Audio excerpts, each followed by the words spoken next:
Olá pessoal, sejam bem-vindos ao nosso curso de Argumentação Jurídica. Eu sou Marcelo Moraes Caetano, sou professor de português do IBMR, Laureate International Universities e da UERJ.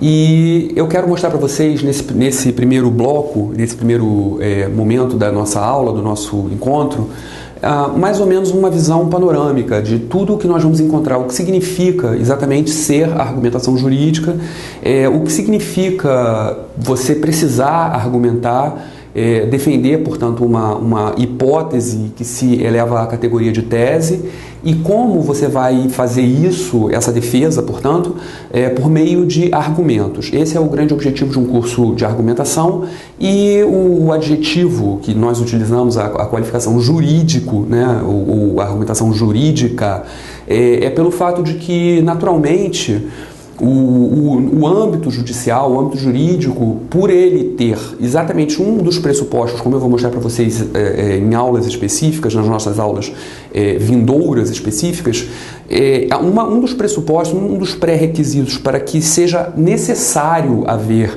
argumentação ou para que seja necessário haver retórica, e eu vou mostrar para vocês quais são esses conceitos, é necessário que você esteja diante de um auditório dubitativo, ou seja, de um auditório que não necessariamente ou até necessariamente não acredita cegamente, não confia inquestionavelmente naquilo que você tem a dizer. Portanto, você tem que comprovar aquilo que você diz, mesmo que aquilo que você diz seja aparentemente muito óbvio.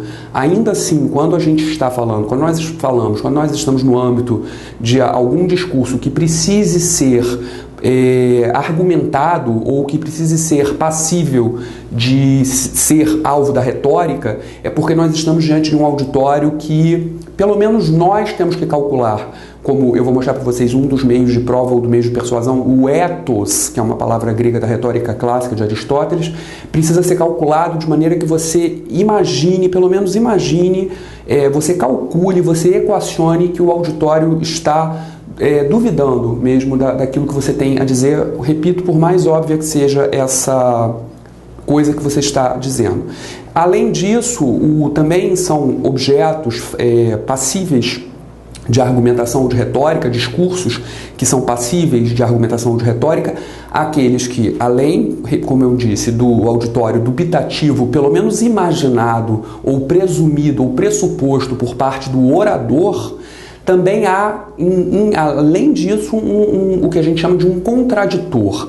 Quem é o contraditor? É a figura, né? É a própria pessoa, ou é o texto, ou é a ideia que a gente considera como antitese ou antítese da sua tese. Portanto, a gente calcula que existe um auditório dubitativo, um auditório que duvida da nossa veracidade, portanto, nós precisamos prová-la.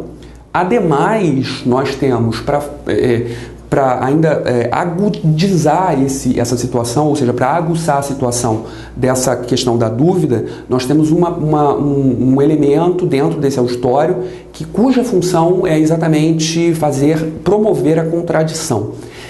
Portanto, o que reforça, o que faz com que nós precisemos ainda mais exercer a argumentação, a retórica sobre aquilo que nós temos a dizer.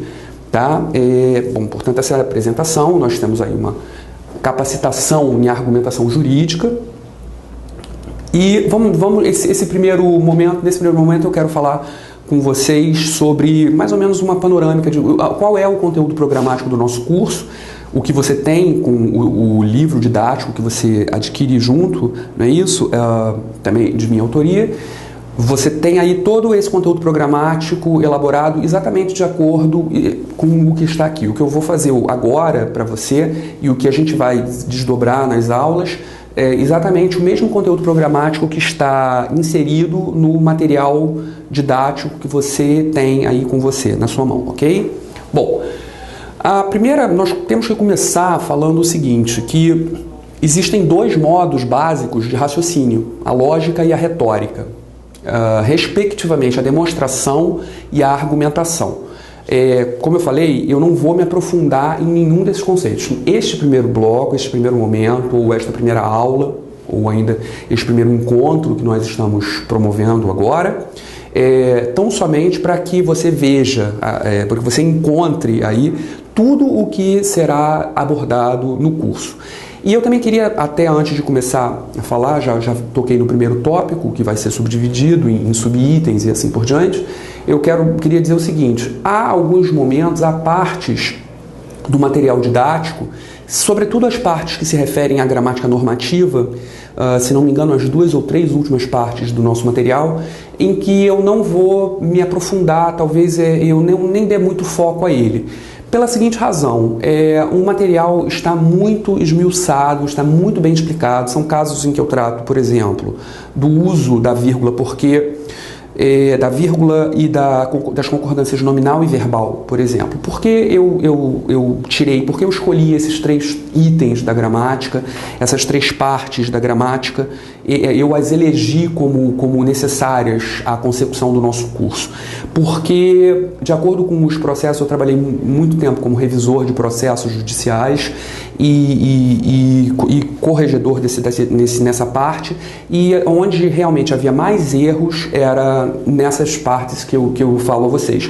Óbvio que você, à medida que for se aprimorando e à medida que for querendo tornar-se um proficiente na arte da argumentação, da retórica, você perceberá que há outros elementos da gramática normativa em que você precisará talvez se aprofundar ou que você precisará talvez olhar com mais acuidade, com mais atenção, como por exemplo o uso da crase, do sinal indicativo de crase, se for o caso de ortografia, né, o nosso eterno recurso ao dicionário. O dicionário é um companheiro que precisa estar sempre ao nosso lado, assim como a gramática normativa.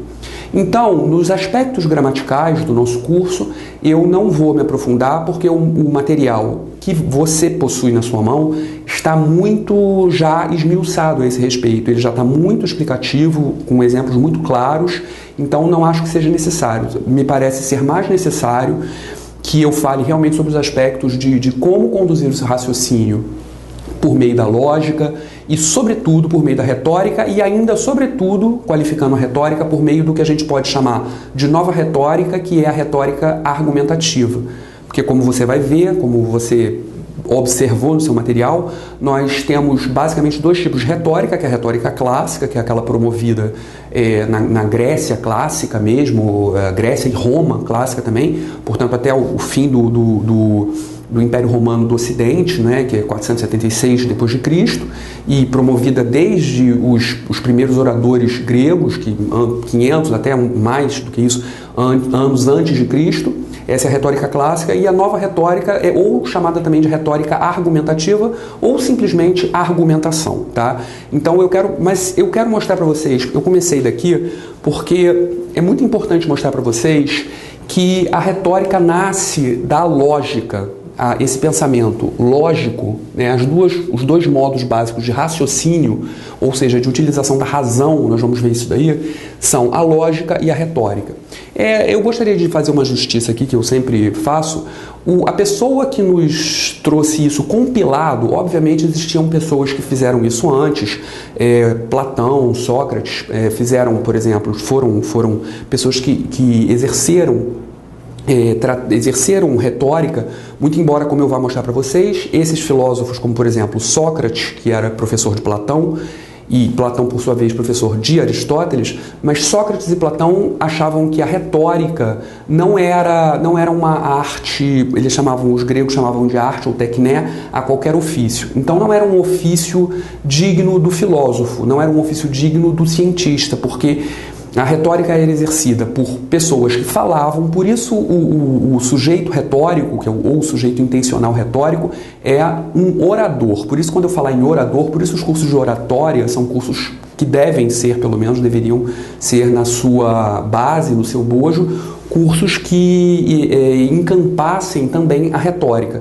Porque, como eu dizia, Sócrates e Platão, portanto, respectivamente, mestre e discípulo, a retórica era uma atividade demagógica, porque ela era feita nas ágoras ou nas praças públicas da Grécia, e para convencer o povo, ou persuadir o povo. E eles não consideravam isso como sendo muito digno, embora eles tenham feito uma ressalva que havia uma retórica digna do filósofo, que é aquela que que deve ser usada para convencer as pessoas de que a verdade de uma determinada filosofia ou de uma determinada ciência é de fato plausível, é de fato ocorrente. Então, como eu dizia, para fazer justiça, a pessoa a quem eu me reporto prioritariamente ou até mesmo exclusivamente quando falo em retórica clássica e depois para dar o salto na retórica, na nova retórica ou retórica argumentativa, será o Aristóteles. Porque o Aristóteles tratou, então, da lógica e da retórica, assim como tratou de vários outros assuntos. Ele tratou, por exemplo, também da arte poética, e nós vamos ver onde está isso daí. Ele fala sobre, ele anuncia que vai tratar da poética quando ele começa a falar sobre o livro dele sobre lógica, que está, a parte do Aristóteles que trata de lógica, está em 2 livros dele, basicamente. Ou o livro dele é a Física, de Aristóteles, ou o livro dele chamado Ética. Já a retórica está num livro dele chamado Retórica, a Arte Retórica, são livros dele que chegaram em sua quase totalidade à era contemporânea para a nossa felicidade. Então vamos lá. Como eu dizia, portanto, há a lógica e a retórica como modos de raciocínio, de raciocinar, portanto, modos de usar a razão, de você chegar a um convencimento por meio da razão. Então, o que nós vamos discutir aí? Quais vão ser os objetos das nossas aulas futuras?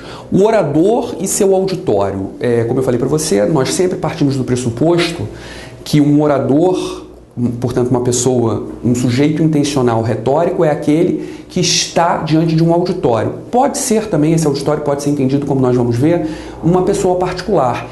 E esse auditório também, na retórica moderna, na nova retórica, na argumentação, na teoria da argumentação moderna, obviamente esse auditório, como eu disse, pode ser presumido ou até mesmo ele pode ser simplesmente calculado. Isto é, você pode escrever um texto, você pode não estar factualmente diante de um auditório, você não precisa estar apresentando uma palestra ou fazendo o que, por exemplo, eu estou fazendo aqui, eu estou fazendo o papel de um orador, mas eu poderia estar escrevendo um texto que fosse endereçado a um determinado auditório ou que fosse endereçado a uma pessoa particular, por exemplo, juízes ou, por exemplo, um tribunal do júri, no caso já que nós estamos especificamente na argumentação judicial ou jurídica, e ainda assim você tem que exercitar a sua retórica.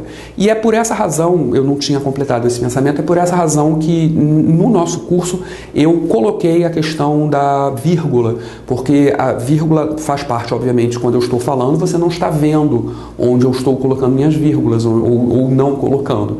Mas no texto escrito, o uso inadequado de vírgulas é um obstáculo muito grave, muito desagradável. Nós vamos ver que, inclusive, há a possibilidade, o artigo 156, do qual eu vou falar, do Código de Processo Civil Brasileiro, fala que todas as peças precisam ser em vernáculo, ou seja, em língua portuguesa, e que se não estiverem na língua portuguesa precisam ser traduzidas por uma pessoa devidamente capacitada para isso.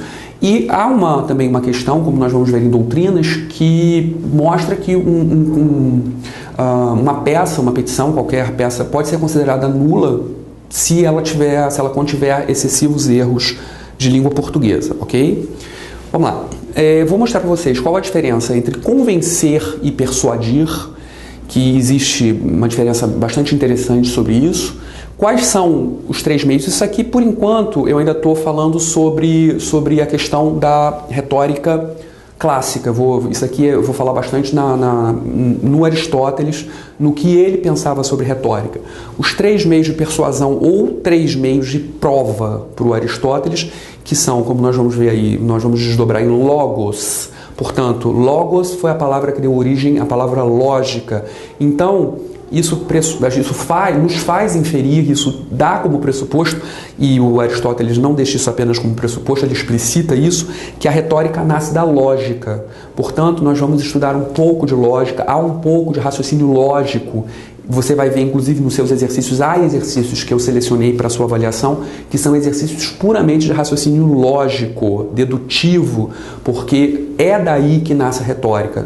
Como o primeiro meio de prova já nos demonstra, chama-se logos, em grego, que é uma palavra que tem muitas traduções, vamos falar sobre isso daqui a pouco. Uma delas é verdade, Ethos, que é exatamente a presença que você tem diante do auditório, como você calcula que é o auditório, o tipo de auditório que existe para você, a sua base conceitual relacionada ao auditório ao qual você está se referindo, se relacionando, seja, repito, numa presença física, como eu estou fazendo aqui, ao vivo, ou como nós estamos fazendo aqui por intermédio de uma mídia, seja por escrito.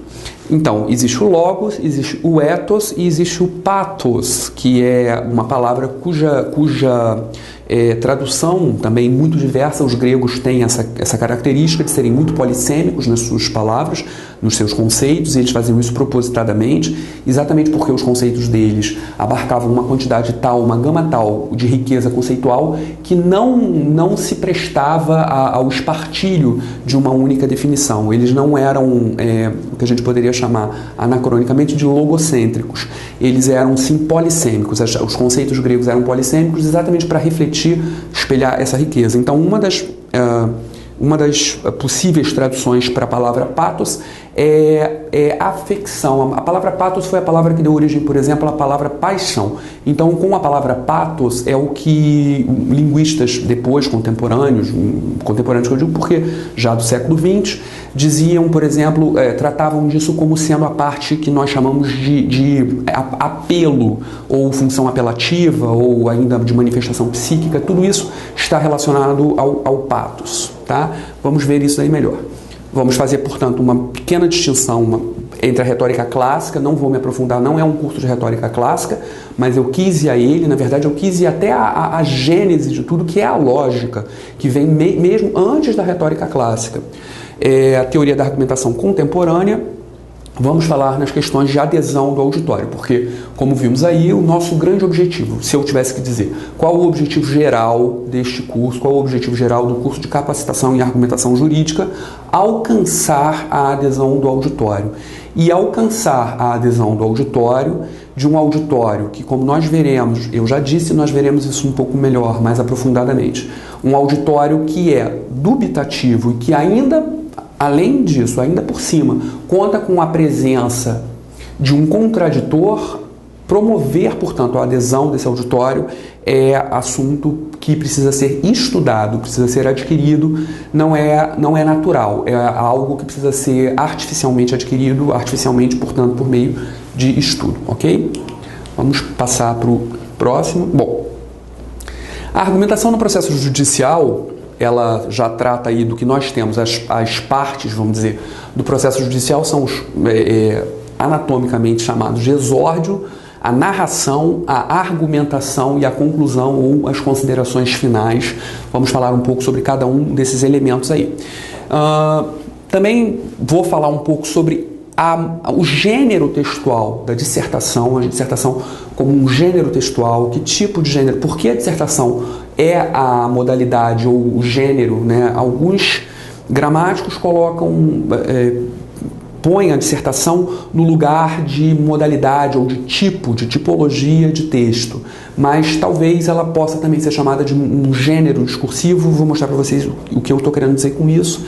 Vamos falar sobre a argumentação e, no fim, vamos fazer uma fusão desses dois conceitos, travando, portanto, a ideia que é aquela que se vincula ao veículo primordial pelo qual nós exercemos a retórica jurídica, a retórica judicial, ou a argumentação judicial ou jurídica, que é a dissertação argumentativa, que é como você vê aí, por exemplo, nos concursos de dissertação hífen argumentativa. Portanto, nós fundimos esses dois tipos de texto, esses dois modos de construção textual, ou esses dois gêneros textuais num só.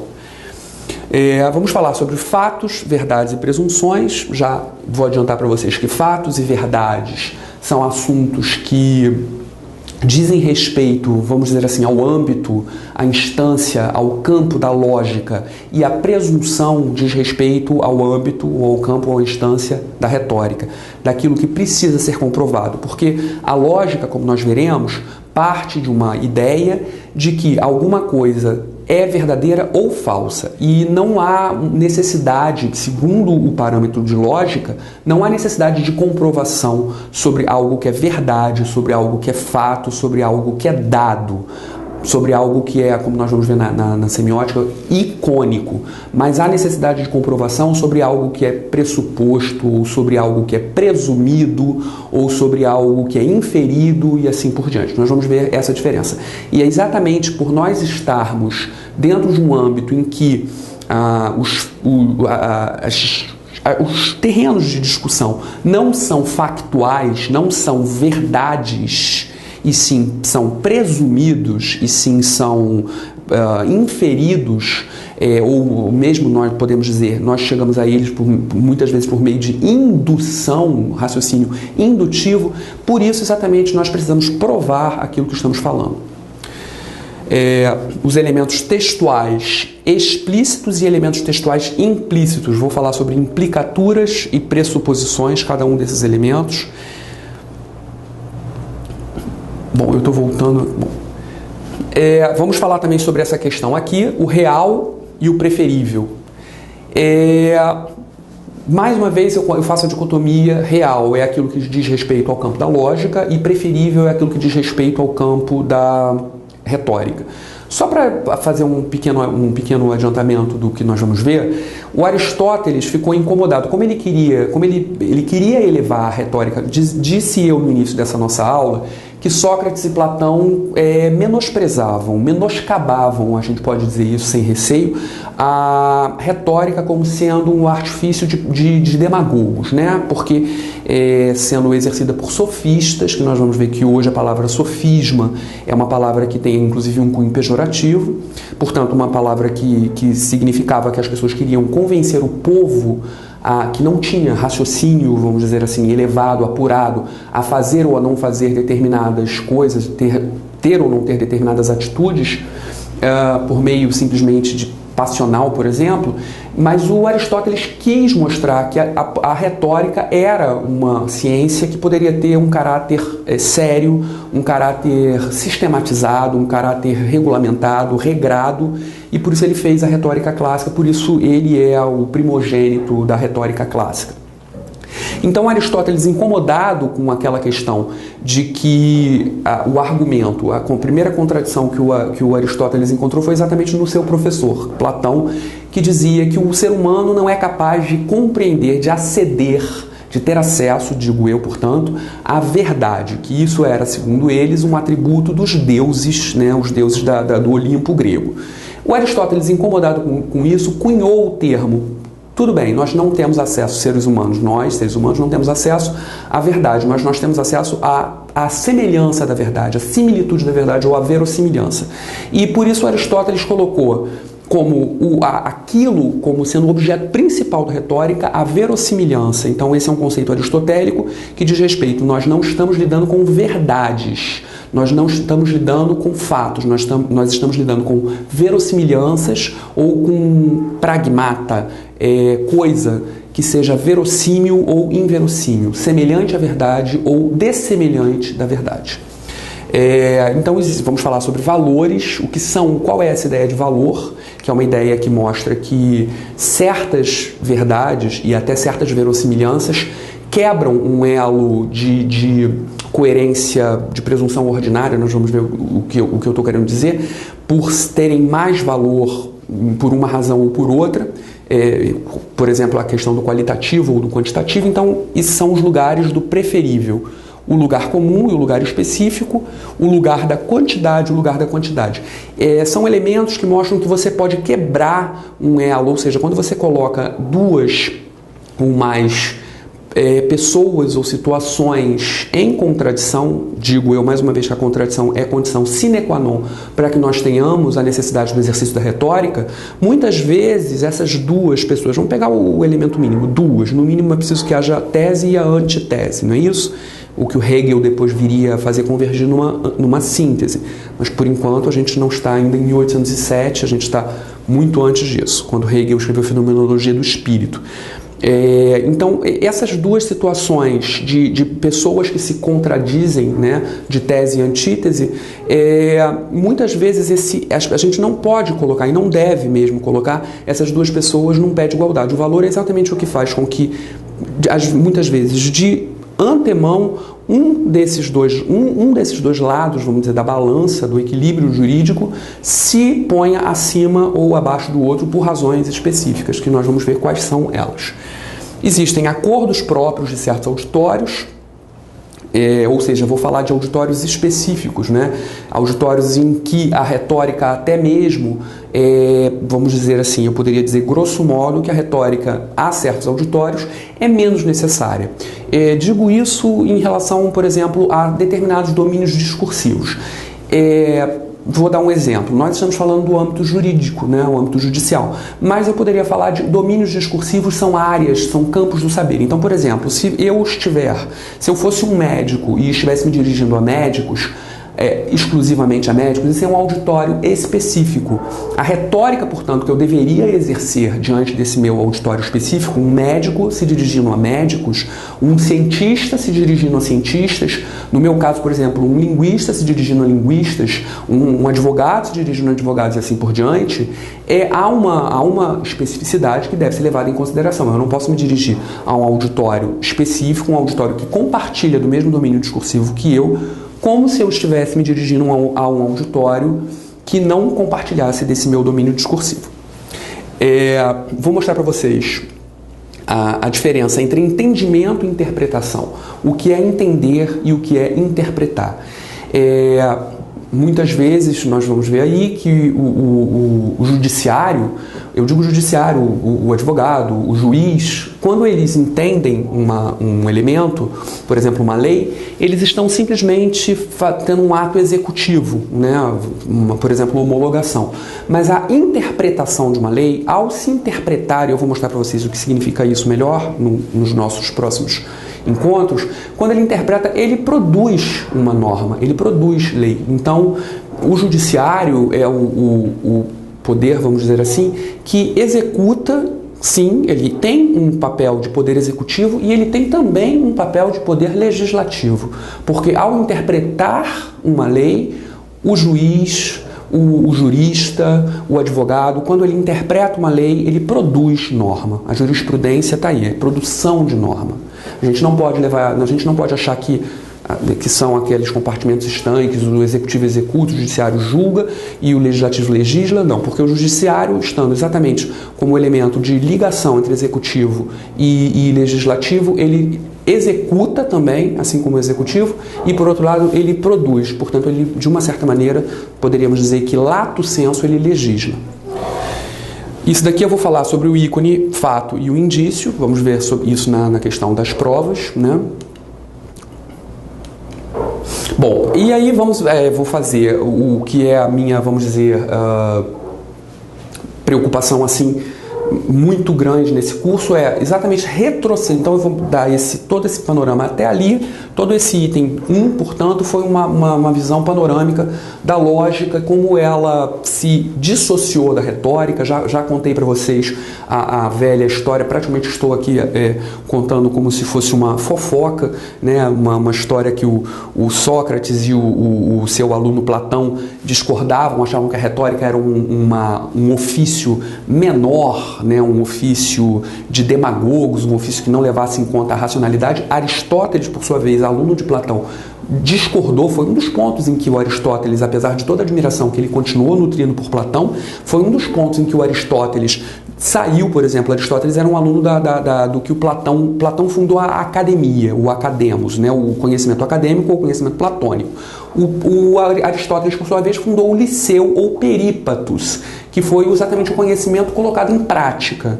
Né? Por isso a palavra pragmata aparece no Aristóteles. Ele queria utilizar a retórica, ele queria ver que a retórica não como um elemento simplesmente demagógico, mas como um elemento que fizesse de fato as pessoas mudarem de atitude em função de serem convencidas ou persuadidas, e sempre partindo da razão, não de maneira demagógica, não como eram feitas as discussões, como eram promovidas as discussões na ágora, e sim como eram depois feitas e promovidas as discussões nos fóruns gregos e romanos.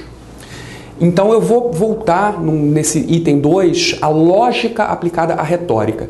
Existem dois modos básicos de lógica, que são os dois grandes modos, e são esses os que me importam, de raciocínio lógico, ou até raciocínio lógico quantitativo. Portanto, eu voltei à lógica, voltei a um elemento da matemática, que são o modus ponens e o modus tollens, que são palavras em latim, são expressões em latim, cujas traduções são modo de afirmar e modo de negar. Nós vamos ver que é por meio desses dois modos que nós conseguimos chegar à representação, à apresentação da verdade. Eu digo verdade porque nós aqui estamos, posso falar em verdade, posso falar em fato, porque nós aqui estamos diante da lógica. E como isso foi utilizado para construir, por sua vez, o recurso, como foi utilizado como recurso, para um elemento discursivo da retórica. Portanto, nós partimos de um elemento que tem como objetivo provar a verdade, que é o elemento da lógica, entramos num elemento que tem como objetivo provar não a verdade, mas a semelhança da verdade ou a verossimilhança, utilizando os mesmos mecanismos, a mesma arquitetura, a mesma base, os mesmos pilares utilizados na lógica formal. Ok?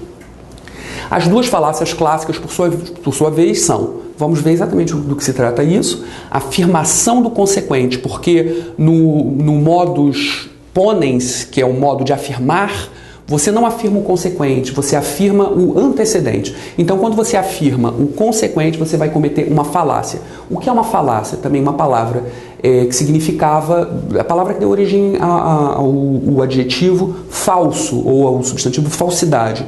Falácia é aquilo que tem uma aparência de verdade, que pode enganar porque se assemelha à verdade, só que de modo errado.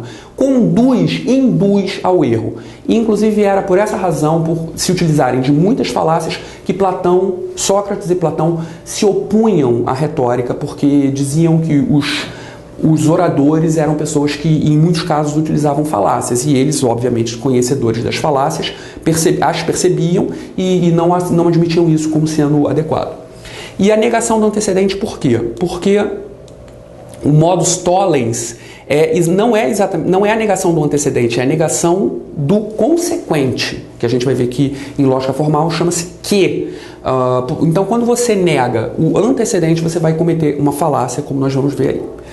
Bom, as técnicas argumentativas têm o aspecto positivo, que é o associativo, quando você constrói, portanto, o seu argumento, quando você constrói o elemento de embasamento, você constrói a sua tese e em torno delas faz com que orbitem os argumentos válidos, porque existem argumentos inválidos. E o que são esses argumentos inválidos? São exatamente as falácias. E a técnica dissociativa ou negativo, o aspecto negativo da técnica, que é você precisa, além de, para ser um argumentador jurídico adequado, além de fazer a associação ou a afirmação da sua tese, ou o aspecto positivo da sua tese, você também precisa negar, você precisa refutar, você precisa dissociar, dissuadir da tese do seu contraditor, ok? Bom, aqui vamos ver, são os principais tipos de argumentos válidos. Eu fiz uma divisão em 8. Talvez não seja possível que nós vejamos todos eles, mas eles estão muito bem explicados dentro do seu material, com exemplos bastante fartos. Então eu vou só mostrar para vocês quais são os principais, os que não podem deixar de existir e como você deve articulá-los dentro do seu texto. Vamos também fazer aí, fiz os principais tipos de falácias. As falácias são muitas, eu simplesmente coloquei aqui 21, mas elas são muito mais do que isso. Agora essas 21 são sem dúvida nenhuma as principais. Aliás, retificando-me, as principais são aquelas duas falácias que vão de encontro aos dois postulados, ou aos dois axiomas da lógica clássica, que são o modus ponens e o modus tollens. As falácias que incorrem daí, como nós vimos lá naquele ponto, vamos falar, aquelas são as duas falácias clássicas. Se eu tivesse que falar, dar um curso, promover um curso, ministrar um curso em que eu tão somente tivesse tempo para falar duas falácias para mostrar. Duas falácias seriam aquelas. Mas os cientistas, com o passar do tempo, na argumentação nova, na argumentação moderna, os cientistas viram que elas poderiam ser desdobradas, elas tinham mais sutilezas. Daí exatamente a palavra sofisma, né? Como eu mostrei para vocês de onde ela provém, que as falácias eram mais sofisticadas.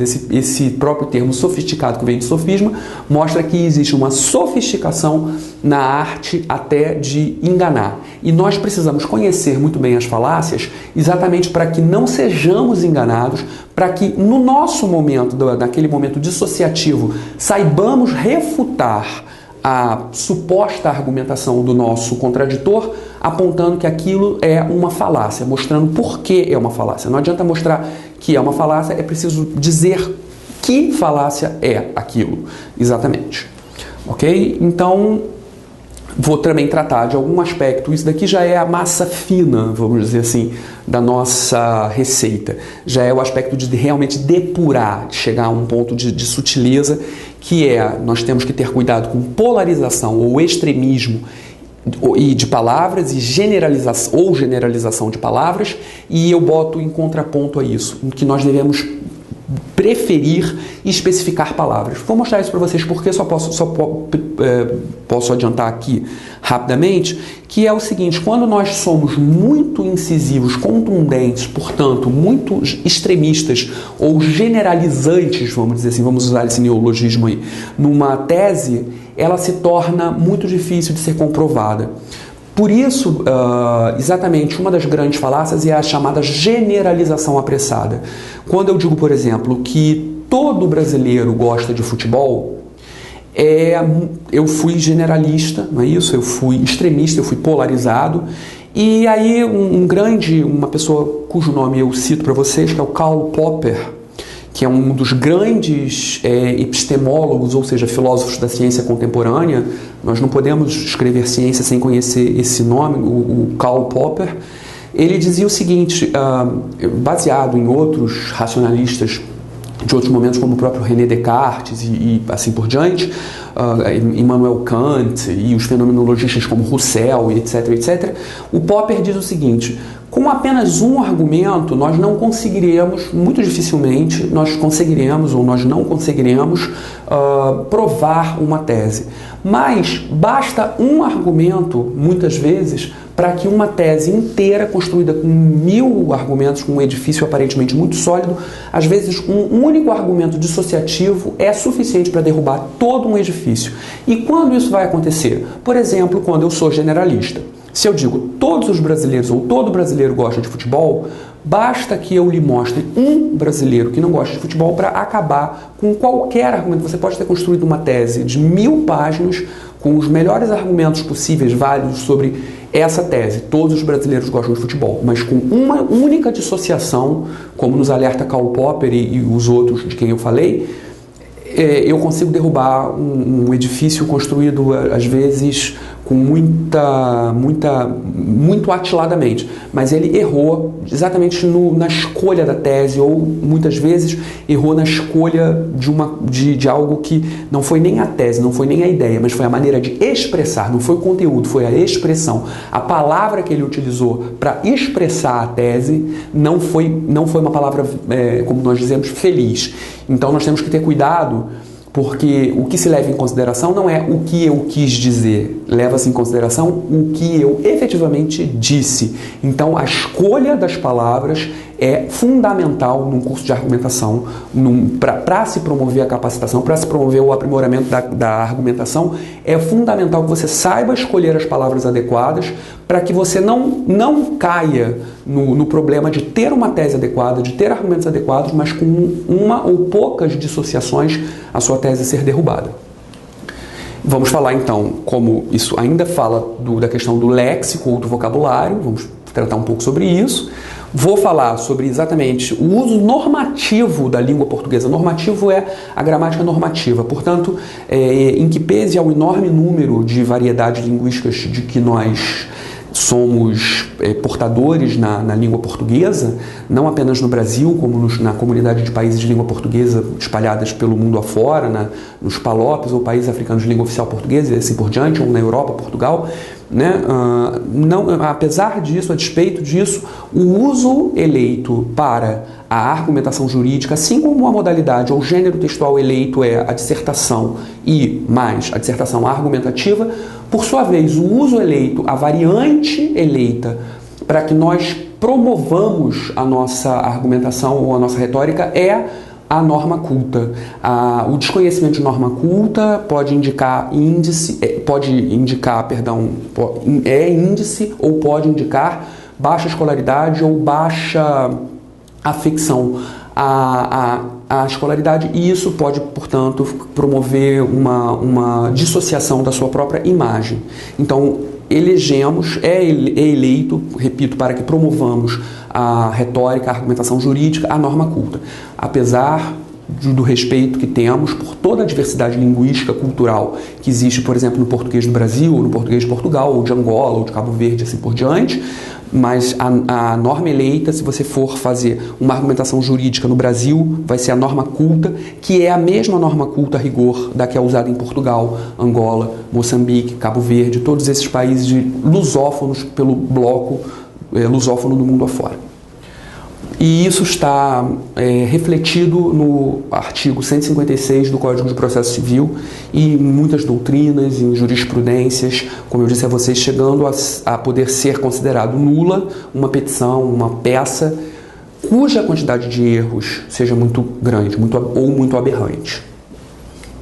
Ok? E aí vamos ter as 3 questões sobre norma culta específicas das quais eu falava, que são a vírgula, os casos de concordância verbal em língua portuguesa e os casos de concordância nominal em língua portuguesa. Bom, pessoal, é isso. Esse foi o curso que eu desenhei para vocês.